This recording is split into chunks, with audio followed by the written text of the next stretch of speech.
이제 아침 저녁으로 찬바람이 이제 서서히 불어오는 가을이 왔습니다.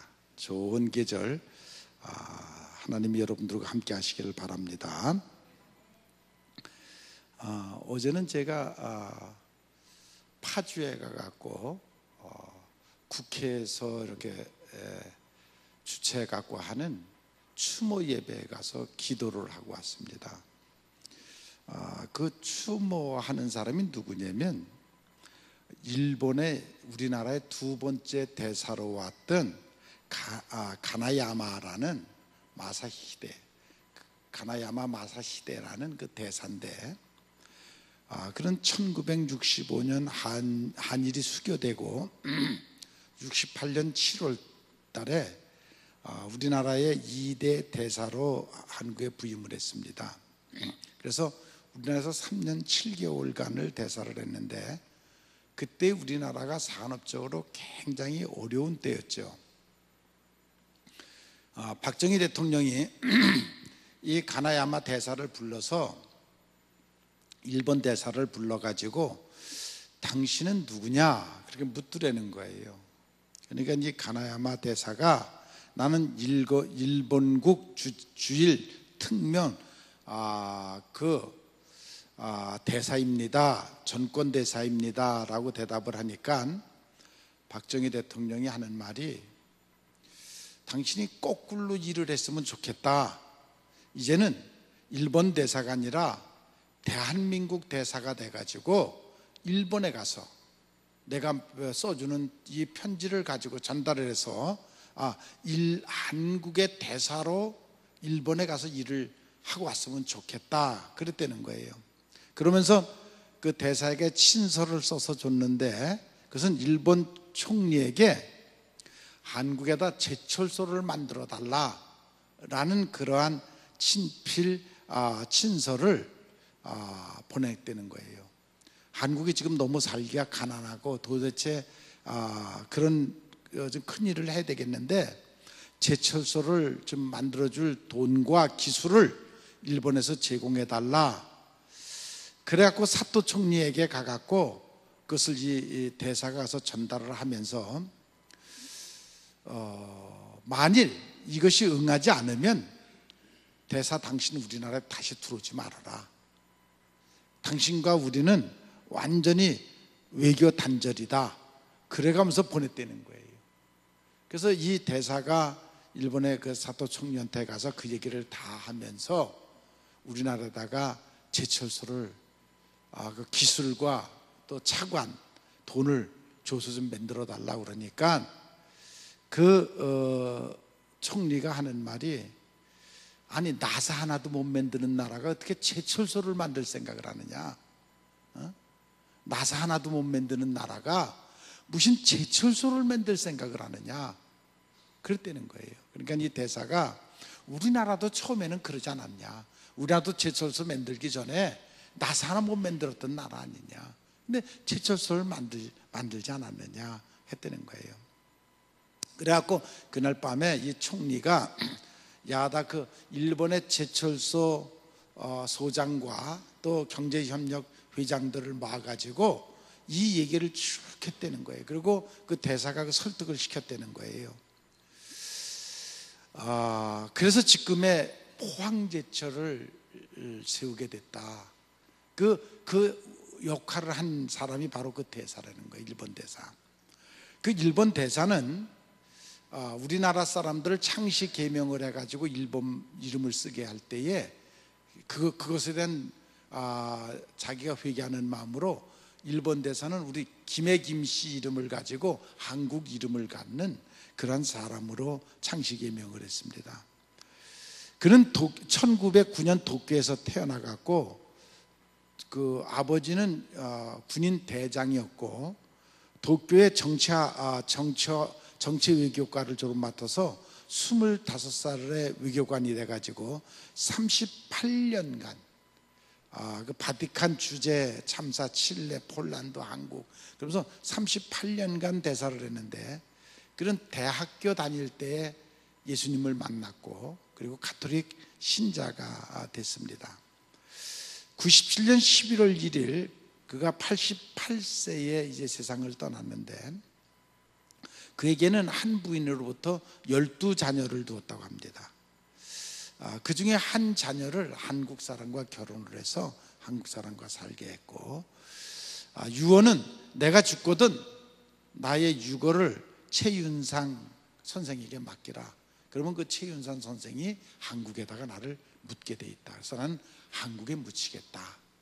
그런 유언을 남겼다고 합니다. 그래서 그 아들들이 그 유해를 이 최헌상, 어저께도 제가 만나서 인사를 드리고 그랬는데 그 사람에게 맡겨서 그 최 원장이 한국 파주에다가 그 카톨릭 공동묘에다 묻어가지고 어저께 추모 예배를 드리는데 와서 기도를 해달라고 그래서 제가 어저께 거기 갔다.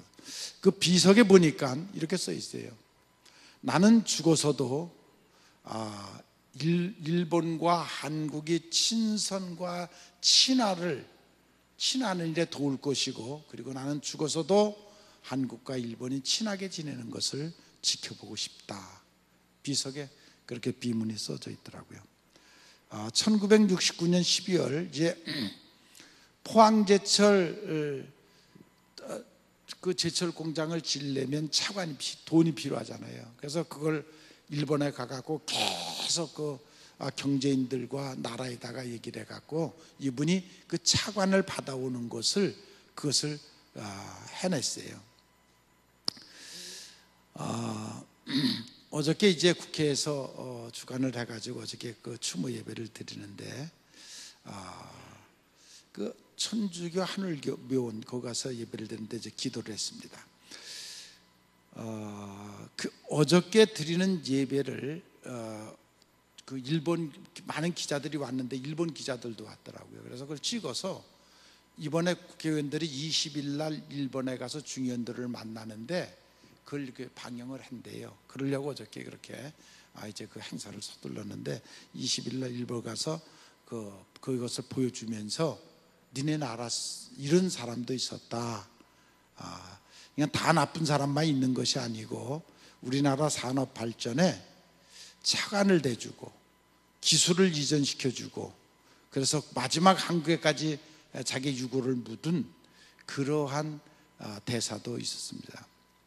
어저께 굉장히 많은 사람들이 모여서 예배를 드렸는데 그때 당시 어저께 하는 그 추모사 중에서 제가 좀 감동이 됐던 것이 일본의 게이단렌이라는 경제회장이 그냥 일본의 그때 당시 최고 큰 철강회사 회장이래요. 헬리콥터를 타고 1시간을 돌아야 자기 공장을 다 돌 정도로 그렇게 큰 철강 회사를 갖고 있었던 그분이 한국에 철강 회사를 세우는데 직접 가서 그 물색을 해, 장소를 물색해라. 그리고 그분이 82세인데 한국에 와가지고 처음에는 인천을 갔다가 강릉을 갔다가 부산을 갔다가 목포를 갔다가 다 마땅한 철강 회사를 세울 만한 이렇게 좋은 장소가 없어갖고 마지막 간 곳이 포항이래요. 그 포항제철 그 자리에 가더니 거길 보더니 그냥 구두 신은 채로 양복 입은 채로 바닷가로 그냥 개펄에 들어가갖고 자기 그냥 손으로 흙을 파보더니 여기다, 이 자리다. 그래서 그 정한 자리가 지금의 포항제철 그 자리라고 합니다.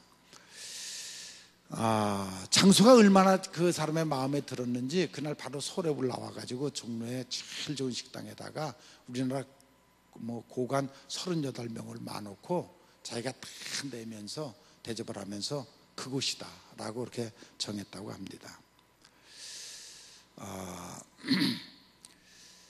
그때 당시 이 회장의 나이는 82세였고 정말 그렇게 열정을 가지고 한국에 와서 그 지금 포항제철을 시작하겠다. 말은 누가 했느니 우리나라 박태준 누가 했느니 이런 게 아니라 그냥 나중에 임명된 거고 그 밑바닥 그림을 저도 이번에 가서 추모사에 가서 쭉 들어보니까 그런 일이 있었습니다. 박정희 대통령이 가나야마 대사에게 명령할 때에 바로 그때의 사무관으로 있었던 그 사람도 어저께 나와서 추모사를 하면서 하는 말이, 그때 박정희 대통령이 가나야마에게, 그 대사에게 일본 가서 이것을 해와라 했을 때는 그때는 비장한 각오를 했다 그래요. 아니 그 전에 몇 번 친서를 보냈었지만 대답도 안 왔었는데, 가나야마 이 대사를 불러다가 만약에 이것이 안 되면 당신 한국에 들어오지 말아라. 그리고 일본과 우리는 완전히 단절하겠다. 아주 비장한 각오를 시켜서 이 사람을 보냈다는 그런 추모사도 적게 들었습니다. 한국을 사랑하고 결국 지금 한국 땅에 묻혀있는 그 대사를 어저께 추모 예배를 드리면서, 이제 일본, 지금 한일 관계가 워낙 지금 관계가 나쁘니까 그걸 영상을 찍어서 중의원들에게 보여주고 중의원들과 대담을 하기 위해서 어저께 그 추모 예배를 드리는 그런 일이 있었습니다.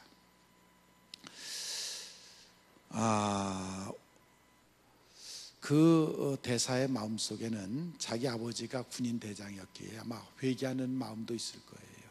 그런데 지금의 총리는 그런 마음이 없고 지금 이렇게 지금 우리나라가 어려움을 겪고 있다 하는 그런 얘기입니다. 자, 오늘 읽어드린 본문의 내용은 제목이 구리뱀의 신비입니다. 현대인이나 미개인이나 또는 옛날 사람이나 우리가 언어를 쓰는 데는 언제나 은유를 많이 썼습니다. 예수님께서 하늘나라에 대한 이야기를 하면서도 성화에 대한 얘기를 하면서도 여러 가지 많이 비유를 쓰시는데, 사람이 물로 나지 아니하면 라는 비유를 썼습니다. 또 사람이 거듭나지 아니하면 하나님의 나라를 볼 수 없다라고 하셨어요. 성령에 대한 설명을 할 때에도 바람이 임의로 불매 하는 은유, 그러한 그 언어를 쓰는 것을 볼 수가 있습니다. 우리를 구원하는 구원관의 얘기를 하시면서도 모세가 광야에서 뱀을 든 것 같이 그 인자가 들리리니 누구든지 그를 믿으면 구원을 받을 것이다 라는 은유, 그것을 쓰는 것을 볼 수가 있습니다.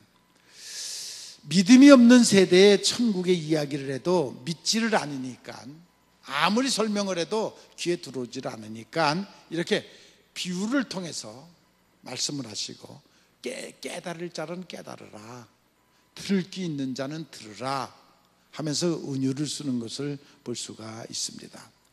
우리의 구원관을 교리적으로나 신학적으로나 교훈적으로나 설명을 해도 가장 중요한 것은 믿음의 눈이 뜨지 않으면 믿어지지 않는다는 것입니다. 믿음의 눈이 없이는, 아니 그 심령 속에 마음의 문이 열리지 않아 있으면 어떠한 얘기를 해도 들려지지 않는다는 것입니다. 오늘 예수님이 우리가 사는 이 세상을 광야와 같이 얘기를 하면서, 광야에 달린 뱀, 십자가에 달린 예수님을 구리뱀으로 모사해서 우리에게 지금 교훈을 주시고 있는 은유법을 볼 수가 있습니다. 그 구리뱀에서 나타나는 그 역사에 대해서, 구리로 만든 뱀에서 나타나는 능력, 기적에 대해서 오늘 우리에게 설명을 해 주시는 것입니다. 뱀에 물린 사람이 행해지는 것이 무엇일까? 마치 이 비유를 들려면 에덴 동산의 뱀을 생각하면 됩니다. 아담과 하와가 에덴 동산에서 마음껏 자유롭게 살 수 있었습니다. 그런데 뱀에 물렸습니다. 그리고 그들은 죄가 들어왔고, 즉 독이 들어왔고, 그들은 죽어가기 시작을 했습니다. 그래서 에덴 동산에서 쫓겨난 아담과 이브는 이제 서서히 독이 퍼져서 서서히 육신은 죽어가는 그러한 사람으로 변했습니다. 이 죄의 상태에 있는 인간, 뱀에 물려 독으로 죽어가는 인간, 그거 같은 것입니다. 뱀 중에 무서운 뱀은 칠사라는 뱀이 있는데, 이거는 7 발자국 가서 죽는다는 것입니다. 살무사도 사막에 독뱀, 많은 뱀들이 있는데, 그래서 요즘은 산에 가는 사람들이 보니까 뱀이 무서워서 축구 선수들이 그 발에 차는 마대 같은 그런 걸 차고 이제는 산을 다니더라고요. 아무튼 이스라엘 백성이들은 광야에서 불평하다가 뱀떼를 만나서 그 뱀에 물려서 이제 죽게 됐습니다. 몸에 서서히 뱀의 독이 퍼져나가 삽시간에 그들은 공포에 쌓였습니다. 뱀의 독이 뱀에 물리면 그 독이 정맥을 타고 흐르는데 마치 용광로 물이 혈관을 타고 흐르는 것 같은 고통을 느낀다 그래요. 펄펄 끓는 용광로의 뜨거운 것이 이 혈관을 타고 흐르는 그러한 고통을 느낀다 그래요. 몸에 열이 나고 퉁퉁 붓고 그리고 마비가 돼가는 그 고통을 느낀다 그래요. 뱀의 독은 죄와 같은 것인데 이 세상은 뱀의 독이 많습니다. 아니 지금도 우리가 보통 우리들 주위에서 그냥 느끼는 육신을 죽이는 여러 가지 독이 있는데 담배 같은 거, 술 같은 거, 교만 같은 거, 여러 가지 중독성들, 그것이 바로 뱀의 독과 같고 우리의 생명을 서서히 죽여가는 것 같습니다. 이것이 독인지 모르고 살아가다가 마지막 심판날에 죄가 얼마나 무서운 줄 모르고 살아가다가 마지막 심판날에 그것이 얼마나 무서운 것인가를, 얼마나 큰 독인가를 우리가 알게 됩니다. 그 독은 우리의 영혼 속에 저주를 주입시키기 때문에 뱀에 물린 이스라엘 백성들이 이제 그 사막에 떼뱀을 풀어놔가지고 그 떼뱀 물린 수많은 이스라엘 사람들이 이제 공포를 느끼면서 이렇게 죽는구나 하는 바로 그 직전이었습니다. 나는 여러분들이 죽음이 다가올 때, 저는 죽어가는 사람들을 많이 지켜봤고 특별히 젊은이들이 죽어갈 때 참 할 말이 없어요. 젊은이들이 죽어가는 앞에서는 할 말이 없어요. 그래도 마지막 예수를 믿고 고백하는 것이 우리에게 큰 위로가 돼요. 비록 몸은 죽지만 그래도 마지막 예수를 믿고 고백하는 그 고백이 얼마나 큰 위로가 되는지 몰라요. 죽음의 순간의 가장 큰 복은 그래도 찬양 소리를 들어가면서 이제 죽음 직전에 보면, 구약 성경에 보면 마귀와 천사가 와서 이제 기다리고 있다가 그 영혼을 거둬가는데, 참 행복한 죽음은 성도들이 와서 열심히 찬양을 불러주고 천사가 와서 안아주고 그리고 천사의 손에 이끌려가는 죽음, 이것이 가장 큰 행복이에요.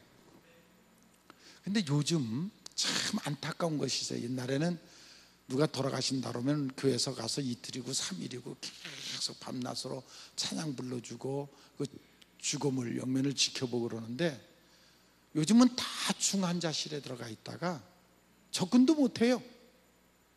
그러다가 그냥 바로 희체실로 내려가는 거예요. 지금 그런 시대를 우리가 살고 있습니다. 죽음의 공포, 그때에 난 아직 죽음이 준비되어 있지 않았다 아무리 말해도 소용이 없습니다. 기회는 두 번 다시 오지를 않습니다. 지금 이 순간 수만 명이 지금 이 세상을 떠나가고 있습니다. 아무리 절규를 해도 그들은 그냥 도살장에 끌려가듯 가는 것이지 그 절규를 해도 소용이 없습니다. 이 죽음의 독으로부터 치료받는 방법이 무엇일까? 뱀에 물린 이스라엘 백성들이 치료법은 구리뱀이었습니다. 죄인을 치료하는 치료법은 십자가에 달리신 예수님입니다. 장대에 높이 매달린 구리뱀을 바라보라고 할 때에 많은 사람들이 그렇게 생각을 했어요. 아예 바보 같은 소리를 하네. 아니 내가 지금 뱀에 물려서 독이 지금 내 몸에 퍼져와 갖고 마비가 되고 막 열이 나서 죽겠는데, 아니 그걸 바라보는 것이 무슨 의미가 있겠느냐. 불신앙을 가진 사람들은 비웃었습니다. 또 말도 되지 않는 어리석은 소리를 한다. 아니 우수한 웃은 소리가 아니냐. 지금 뱀의 독이 몸 안에 퍼져 오는데 장대에 매달린 구리뱀을 쳐다보는 것이 이 독과 무슨 관계가 있겠느냐. 혹 의사가 와서 진료를 한다면 몰라도 그 의사의 기술로도 할 수 없는 지금 이 순간, 지금 죽음 직전에 있는데 그거나 바라봐갖고 낫겠느냐. 이와 같이 많은 대부분의 사람들이 구리뱀을 무시했습니다. 아니 지금도 예수 믿으십시오. 예수 믿으면 구원받습니다. 그 얘기를 똑같이 해석하는 사람들이 있습니다. 아니 2000년 전에 죽은 예수가, 골고다산에 매달린 그 십자가의 예수가 내가 진 지금의 죄를 어떻게 용서할 수 있겠느냐, 또 내 병을 어떻게 날 수 있겠느냐, 왜 그렇게 어리석으냐, 왜 그렇게 바보스러우냐. 지금도 믿지 않고 무시하는 사람들이 얼마든지 있습니다. 그것이 내 영혼을 구원하는 것하고 무슨 관계가 있느냐, 그렇게 말하는 사람들이 많이 있습니다. 나에게 독을 준 것이 뱀인데 저 장대 위에 매달린 구리뱀이 어떻게 내게 있는 독을 빼낼 수 있겠느냐. 뱀에 의해 타락한 인간의 죄를 어떻게 십자가에 달리신 예수님이 용서할 수 있겠느냐. 죄와 죽음이 세상에 온 것은 사람의 죄로 왔지만 그 죄를 해결할 수 있는 단 한 가지 길, 그것이 바로 예수님의 십자가입니다. 여러분 믿습니까?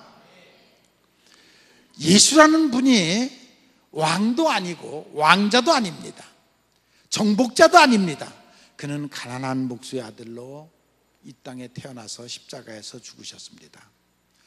장대에 매달린 뱀, 그는 황금뱀도 아니었고 그는 구리뱀이었습니다.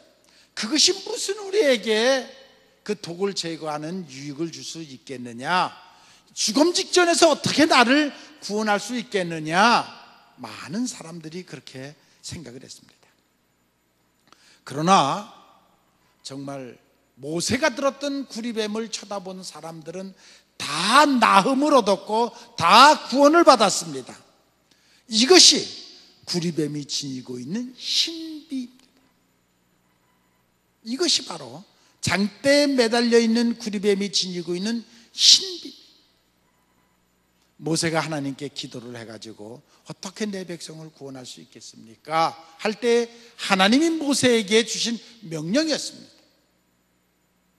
그래서 모세는 그 명령에 따라서 했고 또 선포했고, 그 명령의 그 말씀을 믿고 하나님의 말씀을 믿고 바라본 모든 이들은 구원을 받았고, 이런저런 모양으로 핑계를 댄 사람들은 결국 구원을 받지 못했습니다.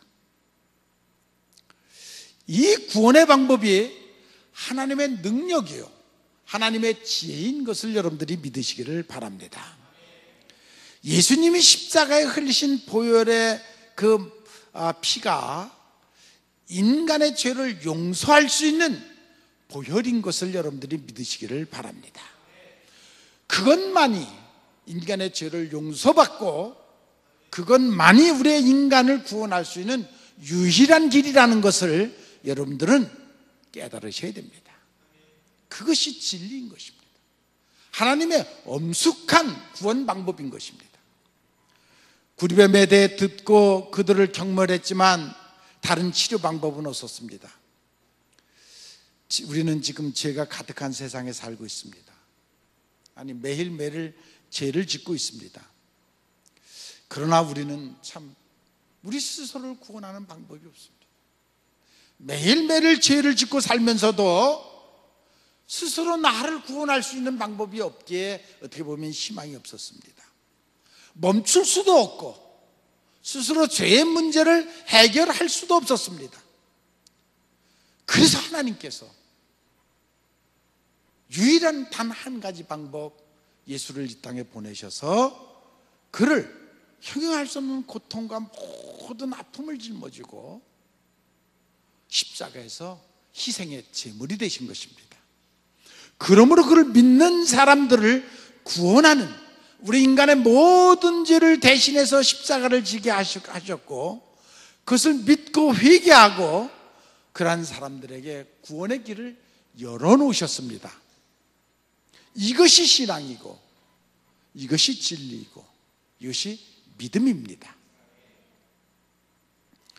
마지막으로 구리뱀으로 되어진 것이 무엇입니까? 모세가 그것을 높이 들어 올렸습니다. 모세가 장대에 높이 들어 올린 것처럼 예수님도 골고다 산 꼭대기에 십자가에 높이 들리셨습니다. 목사의 사명은 예수님을 높이 들려 올리는 것입니다.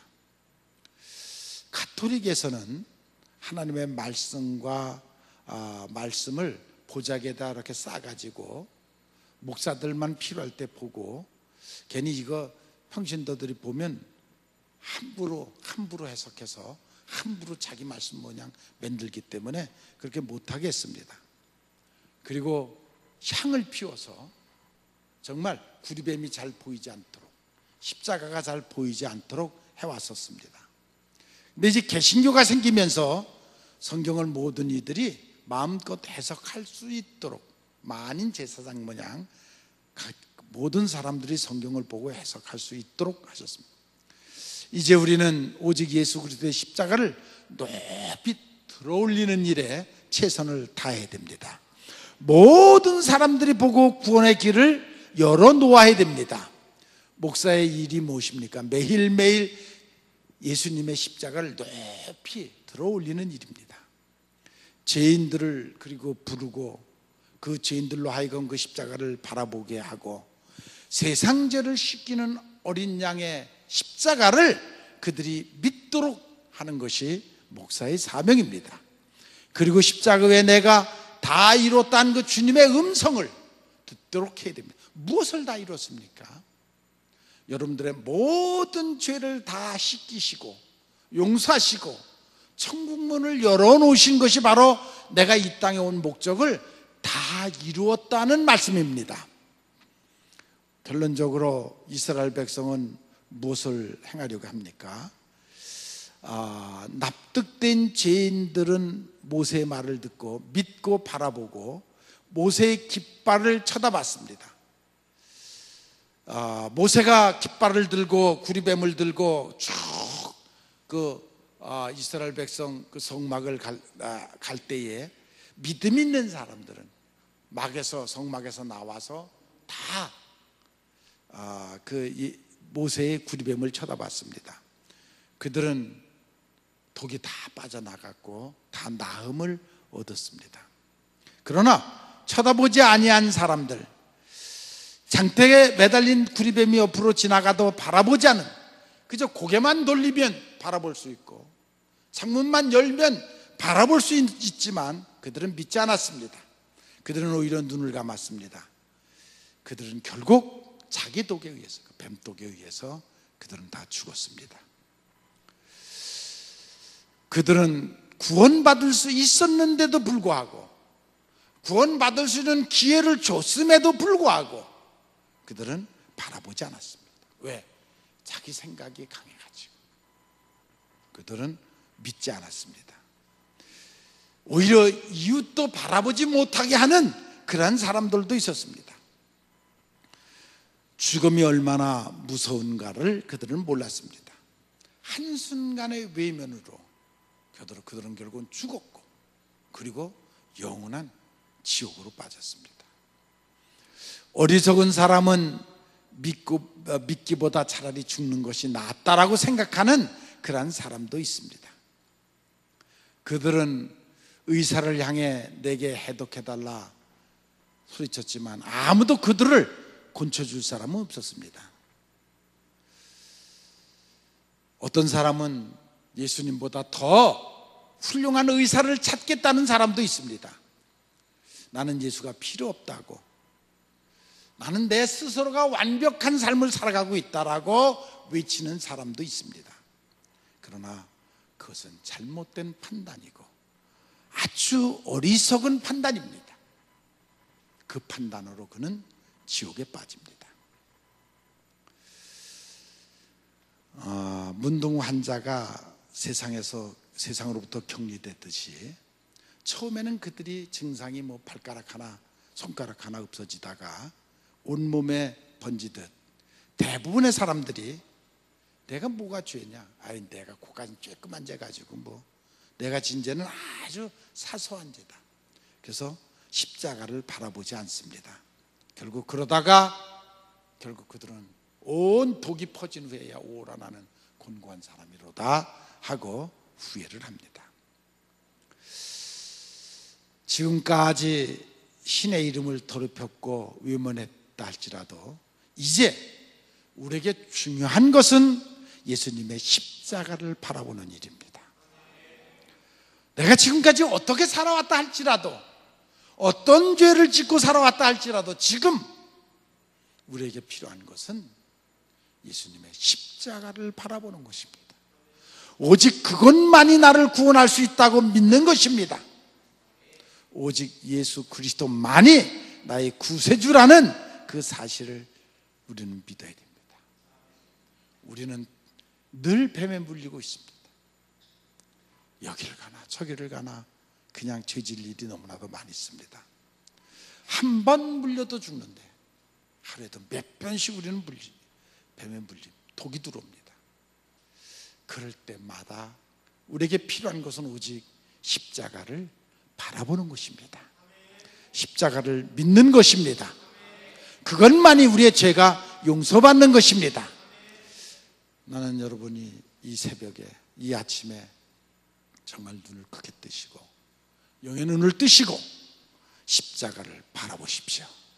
그래서 뱀에 물렸던 모든 죄가, 독이 사라지는 역사가 여러분들에게 있기를 바랍니다. 누구든지 저를 믿는 자마다 멸망치 않고 영생을 얻으리라. 누구든지 어떤 사람이든지 어떤 죄를 졌든지 저를 믿기만 하면 용서받고 멸망치 않는 것을, 영생을 얻는 것을 믿으시기를 바랍니다. 우리가 작은 믿음일지라도 예수의 십자가를 믿고 바라보면 구원을 받습니다. 오 주여 내가 믿나이다 나의 믿음 없는 것을 도와주셔서, 이런 고백이 우리에게 있어야 됩니다. 세리의 기도처럼 나를 불쌍히 여기소서. 내가 죄인입니다. 여러분 오늘 내가 죄인인 것을 깨달으시고 여러분 모두가 십자가를 바라보는 여러분들이 되시기를 바랍니다. 예수님이 여러분들이 바라볼 수 있게 하시려고 골고다 산 위에서 십자가에서 돌아가셨습니다. 그분이 십자가에 죽으실 유일한 이유는 우리를 불쌍히 보시고 그리고 우리가 구원받을 수 있는 길을 열어놓기 위해서 그 십자가에서 예수님이 희생하신 것입니다. 그럼에도 이 사실을 믿지 않고 외면하는 어리석은 사람들이 있습니다. 하나님이 강을 주신 것은 목마를 때 그 물을 마시게 하기 위해서 강을 주셨는데 아직도 외면하고 갈증에 허덕이는 사람들이 많이 있습니다. 예수님이 온 천을 다닌 만민에게 복음을 전파하라. 믿고 세례를 받는 자는 구원을 얻을 것이다. 이는 저를 믿는 자마다 멸망치 않고 영생을 얻게 하려 함이라. 저는 지금도 확신을 가지고 외치는 것은 누구든지 예수의 십자가를 바라보면 구원을 받습니다. 주님께 전적으로 맡기는 것 많지 주님은 여러분들의 삶을 책임져 주실 것입니다. 그분은 능력자이며 구원자이며 창조자인 것을 여러분들이 믿으시기를 바랍니다. 모세가 든 구리뱀은 신비의 뱀입니다. 그는 구원의 문입니다. 인간은 에덴 동산에서 뱀에 물려 죄에 빠진 아담과 하와가 쫓겨나듯 우리는 이제 서서히 죽어가고 있습니다. 죄의 독이 서서히 우리를 죽음으로 몰아가고 있습니다.